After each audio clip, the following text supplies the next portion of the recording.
பார்த்தீங்கன்னா செப்பரேட்டாக அந்த சப்பாத்தி ரோட்டி அது மாதிரி செய்யறதுக்கு ஒரு செப்பரேட்டாக ஒரு தவா வச்சுக்கோங்க. இல்லைன்னா என்ன பண்ணால் நம்மளுக்கு வந்து ரொட்டி லைக் ஃபார் எக்ஸாம்பிள் நம்ம வந்து பார்த்திங்கன்னா தோசையும் போட்டணும் ரொட்டியும் போட்டணும் இருந்தாக்கா சீக்கிரமாக வந்து தவா போயிடும். ஸோ அது அடிக்கடிக்கும் வாங்க வேண்டியதாக இருக்கும். ஸோ அது மாதிரி வந்து பண்ணால் போகாதீங்க. ஸோ இப்போ வந்து பார்த்திங்கன்னா நான் வந்து தவா வந்து நல்லா வந்து காஞ்சிடுச்சு. ஸோ மாவு வந்து நம்ம வந்து பிழிஞ்சு வச்சுருக்கோம் இல்லையா, ஸோ மாவு வந்து எடுத்துக்கலாம். ஸோ இதுக்கு வந்து பார்த்திங்கன்னா சின்ன சின்னமாக தட்டுங்க, ரொம்ப பெருசு பெருசாக வேண்டாம். பெருசு பெருசாக தட்டினீங்கன்னா அது வந்து சரியாக வராது. ஸோ இந்த மாவு வந்து இந்த அளவுக்கு இருக்கட்டும். ஸோ இது போட்டுட்டு தண்ணி வந்து ஃபுல்லாகவே உங்களுக்கு வந்து கை தண்ணி ரொம்ப பற்றிக்கிற மாதிரி இருந்துச்சுனாக்கா ஸோ கேஸ் வந்து சிம்மில் வச்சுடுங்க.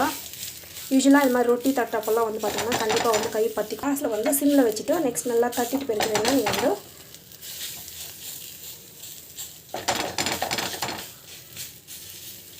சூப்பராக இருக்கும் டேஸ்ட்டு.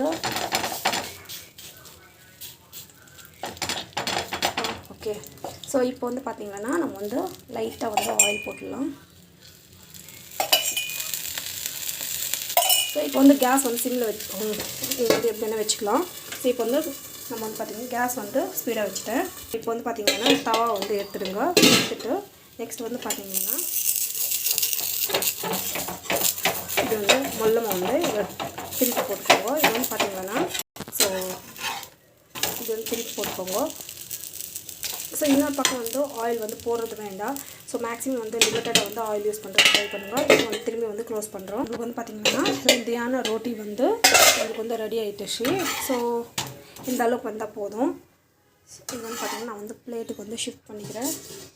ஸோ இதே மாதிரி எல்லா ரொட்டியும் சிம்மில் வச்சுடுங்க. ஸோ மாவு எடுத்துக்கிட்டால் சேம் ப்ராசஸ் தண்ணி வந்து போட்டுக்கோங்க.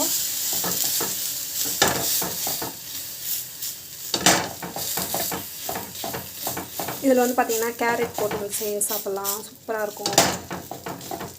ஸோ எஸ்பெஷலி குழந்தைங்க வந்து சில குழந்தைங்க வந்து பார்த்திங்கன்னா கலர்ஃபுல்லாக இருந்துச்சுன்னா ரொம்ப பிடிக்கும். ஸோ அந்த டைம் வந்து ஸோ மாவு பெஞ்சிக்கும் போதே வந்து பார்த்திங்கன்னா நீங்கள் வந்து பாலக்கரை வந்து விட்டு அதுவும் ஊற்றிட்டு சாப்பிட்லாம், அதுவும் நல்லாயிருக்கும். அண்ட் ஆயிலு வந்து க்ளோஸ் பண்ணி வச்சுருங்க. நெக்ஸ்ட்டு கேஸ் வந்து இம்ப்ரூவ் பண்ணுங்கள். இதுவும் வந்து நெக்ஸ்ட் வந்து அதே மாதிரி வந்து திருப்பி போட்டுக்கலாம். திரும்பி வந்து க்ளோஸ் பண்ணி வைக்கலாம். வந்து பார்த்திங்கன்னா ஹெல்த்தியான ரோட்டி அண்ட் தென் சட்னி வந்து ரெடி ஆயிடுச்சு. ஸோ வீட்டில் வந்து ட்ரை பண்ணி பாருங்கள். கண்டிப்பாக இந்த வீடியோ வந்து பிடிக்கும். ஸோ உங்களுக்கு பிடிச்சதுன்னா ப்ளீஸ் சப்ஸ்கிரைப் பண்ணிக்கோங்க. Thank you so much. Bye from Maheswari.